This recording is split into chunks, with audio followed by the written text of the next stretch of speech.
The DesertX is the first Ducati in many years with a 21-inch front wheel. It thus underlines its claim to a serious off-road capability and apparently wants to participate in the success of the Yamaha Tenere 700. Volker and Dietmar have tested how it performs, especially in normal operation on country roads and motorways. Bigger than a GS Ducati is getting bolder than that. Old laws are disregarded, and this is noticeably good for the machines from Bologna. The outcry was great when a monster without a tubular space frame was presented a few years ago. Then the Multistrada V4 without 17-inch front wheel, whether it still goes well around the curve? She went. And now a travel enduro with 21 inches. The DesertX is only available in matte white with black-gray-red accents. Visually reminiscent of the Lucky Strike editions of the Cagiva Elephant and looks really good. For us, the DesertX is a real feast for the eyes. The proportions are right from front to back, plus beautiful spoke wheels on black rims and an immediately recognizable double headlight with cross optics. The machine does not seem so powerful live, but what is in truth, a whopping 2.39 m long and blessed with a wheelbase of 1.61 m. For comparison, a current GS 1250 is almost 20 cm shorter and has a 9 cm shorter wheelbase. These are worlds in motorcycle construction. Bigger doesn't necessarily mean better, but Ducati wanted to create a travel enduro that doesn't stop at any mountain or sand dune. The official promotional videos were shot in the desert, certainly no coincidence. Sitting on the DesertX is super comfortable. The knee angle is relaxed, the hands fall on the handlebars as if by themselves, and the back is upright like a stroke. Even as a passenger you can feel comfortable, although there is not as much space as on a Multistrada. Although you will find a retaining bracket on the DesertX, you do not feel as finely integrated as on the Multi. There are also no integrated luggage carriers, so the set-on cases plus carrier frame unfortunately costs just over €2,000. The DesertX is already fully equipped in series except for the heated handles. There is a 6-axis IMU with cornering ABS and lean-dependent traction control, wheelie control, engine braking, 6 configurable driving modes, cruise control, quickshifter, and an upright 5-inch color TFT display. In addition, there is LED lighting including daytime running lights and self-resetting turn signals together with hazard warning lights. Optionally, there is an aero navigation via app, €247, an anti-theft device, €272, fog lights, €385, as well as touring window, €178, and crash bar, €560. If you then add the heated grips, €286, and the case set including top case and carrier, you end up with exactly €21,000. Well, then you have a really fully equipped machine compared to the Yamaha Tenere World Raid, €13.074. By the way, there are plenty of other accessories in the Ducati configurator, don't worry. Fortunately, everyone can decide for themselves whether you really need all this or not.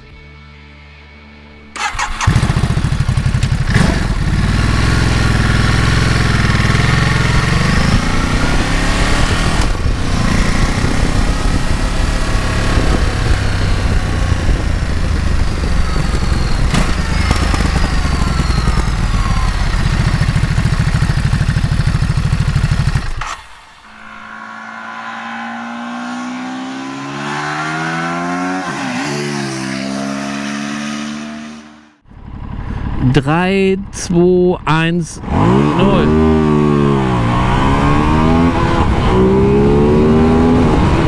Ja, da habe ich mich mal ein bisschen verschaltet. 3, 2, 1 und ab geht der Fuchs und 100. Ja.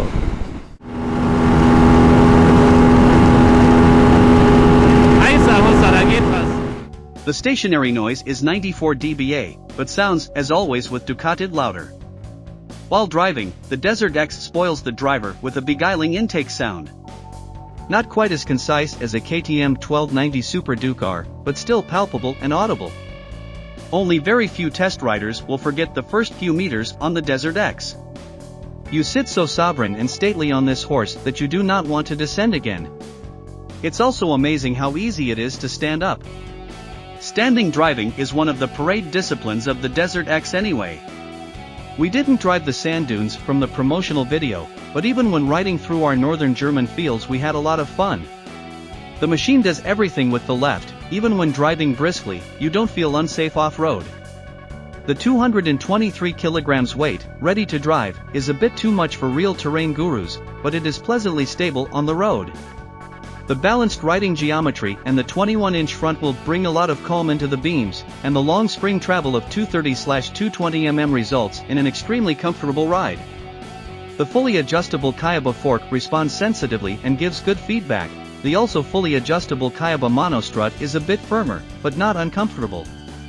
The official and tubeless Pirelli Scorpion Rally SCR not only look great, but also have good grip on the road.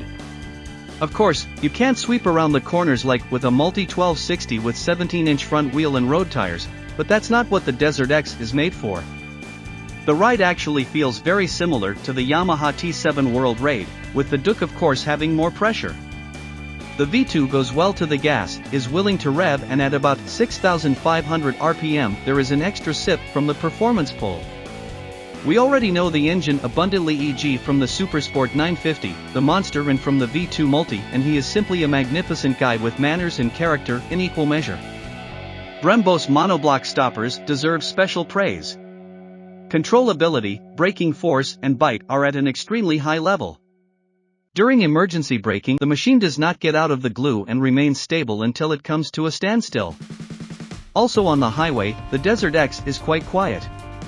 However, it cannot keep up with the Mulet Strata in terms of wind protection. Even at country road speed it gets loud in the helmet, and at 220 km/h Volker had to hide behind the rather small window so that he could be understood at all. Well, it's just a rally disc that fits the machine, which certainly makes sense off-road.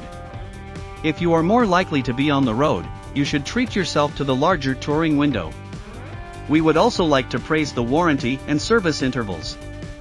The DesertX gets a 4-year warranty without mileage limit, and you only have to service every 2 years or after 15,000 kilometers. Since the V2 is a Desmo engine, the valve clearance check is due every 30,000 kilometers. As a competitor, the first thing that comes to mind is the Yamaha Tenere 700, which has often been mentioned here, in the World Raid Edition. This is quite similar to the Duke from the datasheet, but has to lose out in terms of equipment and engine.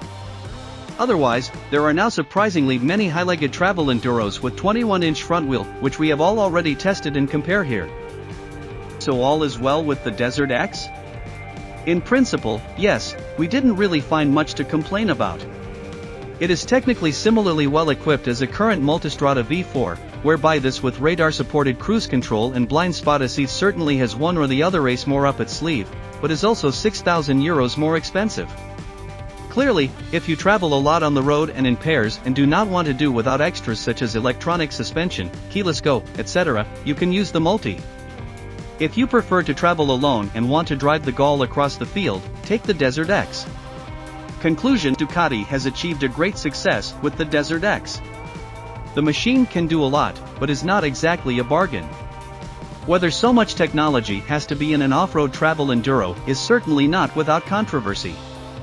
There will be both parties, namely those who say, too much stuff, and those who say, cool, finally modern technology on a real terrain machine.